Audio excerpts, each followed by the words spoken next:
While most teenagers were worried about high school finals or getting their driver's license, Sydney McLaughlin was standing on the edge of history. The gun was about to fire at the US Olympic trials, and Sydney wasn't just chasing a dream, she was chasing a ticket to Rio, not as a junior, not as a relay alternate, as a full-blown Olympian. And when the dust settled, she earned it. A third-place finish in the 400-meter hurdles and a spot on the US Olympic team. At 16 years old, Sydney became the youngest US track athlete to make the Olympics in over 4 decades. That wasn't a fluke, that was the warning shot. Sydney mclaughlin-levrone wasn't built like a typical prodigy. She was born for this, literally. Her dad, Willie, ran the 400 meters at the 1984 Olympic trials. Her mom, Mary, was a high school track star. Her siblings all ran. Track wasn't a sport in the McLaughlin house, it was the family business. And by the time Sydney hit high school, she was breaking national records like it was second nature. At 14, she was already beating college-level athletes. At 16, she ran 54.15 in the 400-meter hurdles, a time fast enough to reach most Olympic finals in history, and she was still getting rides to practice. But Rio 2016 wasn't a fairy tale ending. The moment was too big, too soon. She didn't make the final. For the first time, the world saw her look human, but that was the difference. Sydney didn't want to be a story. She wanted to be the standard, so after Rio, she regrouped and she took her talents to the University of Kentucky. Just one season in the NCAA, and it was like watching a storm rip through the record books. She dropped a 52.75 in the 400-meter hurdles and turned heads across the country. But the NCAA was never going to be her final chapter. After 1 year, she turned pro, signed with New Balance, left college behind. This wasn't a student athlete anymore. This was a full-time threat to the throne.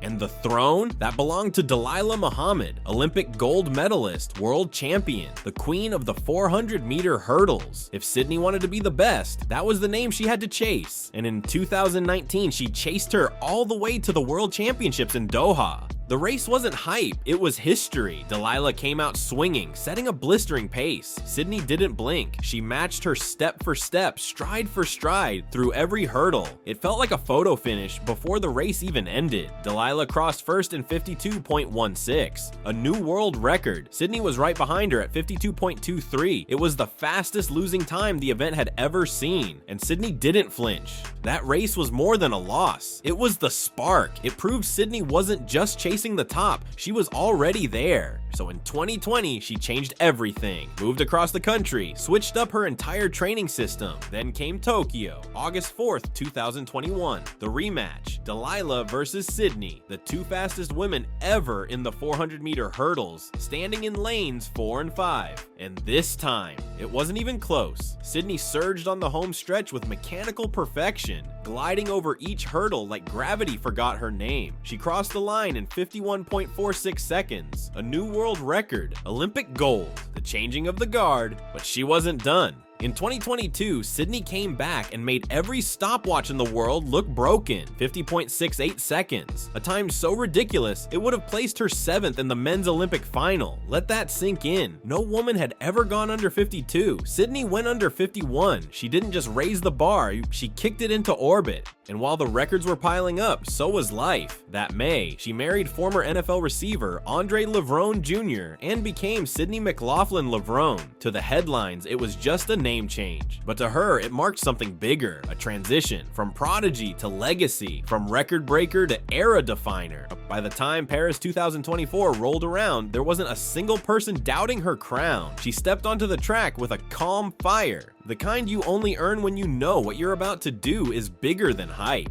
She didn't just defend her Olympic title, she annihilated it. 50.37 seconds, another world record, another gold medal, another reminder that when Sydney runs, the clock listens. But the thing is, that wasn't even the most surprising part. The real shock came just days later. After rewriting the history books in the 400-meter hurdles, Sydney stepped onto the track again. This time, it was for the 4x400-meter relay. One more race, one more gold on the line. And when the baton hit her hand on anchor, she didn't just run, she flew. Clean strides, precise pacing. She brought it home with such force that Team USA nearly broke the world record. It was another gold, another moment of brilliance, and another reminder of who was running the show. But for Sydney, this wasn't about medals anymore. She had already proven she could master one of the toughest events in track and field. She had Olympic titles, world records, and global respect. Most athletes would have stayed put, defend the throne, cement their legacy, but Sydney, she wanted more. So she did what only a true great would do. She walked away from her signature event, not out of fear, not out of boredom, but because she wanted to start from scratch again. In 2025, Sydney mclaughlin-levrone announced her return to the 100-meter hurdles, the event she had put on pause years earlier, even after clocking 12.65 in 2021, one of the fastest times in the world that season.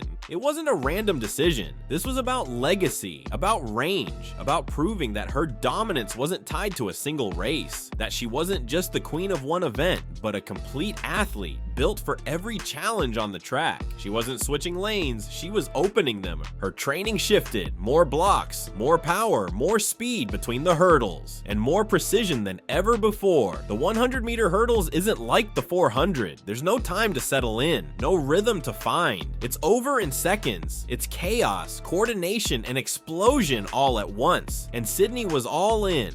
2 weeks later in Miami, she dropped a 52.07 in the 400-meter hurdles. That was the fastest time ever recorded before the month of June. Think about that. She hadn't even hit peak form yet, and she was already ahead of everyone. Still, the world wanted to know, what about the 100-meter hurdles? Was she just experimenting, or was she really coming for that title too? Of course, while Sydney was chasing new heights, the rest of the field wasn't sleeping, especially not Femke Bol. If there was ever a runner who looked built to challenge Sydney in the 400-meter hurdles, it was Bol. Her next stop, home turf, the Fanny Blankers Cohen Games in the Netherlands, a packed stadium, national pride. Bol wasn't just showing up to race, she was building momentum. Her eyes were locked on September's World Championships in Tokyo, another shot at gold, another shot at Sydney. And the rivalry was heating up. Fans were begging for the matchup. Can we get Femke versus Sid in LA? One person wrote, tagging Grand Slam track and its founder, Michael Johnson. The four-time Olympic champ didn't hold back. He replied, "If we're honest, we know how that ends, right? But would love to have Femke though." That right there, that's what makes Sydney so different. When legends already assume the outcome, you're not just dominant, you're inevitable. But Sydney doesn't see it that way. For her, it's not about being unbeatable. It's about being better than yesterday. That's why she keeps switching it up, why she keeps testing her limits, because her biggest rival has never been Femke Bol or Dalilah Muhammad. It's been time, the clock, the stopwatch, and she's been beating it her whole life. Right now, all signs point toward a showdown in Tokyo. Femke will be ready. She's got the rhythm, the confidence, and the fire. But Sydney, she's walking into that stadium with the kind of calm that only comes from knowing exactly who you are. This time, it's not about reclaiming a crown, it's about evolving it. And if history's any indication, Sydney's just getting started.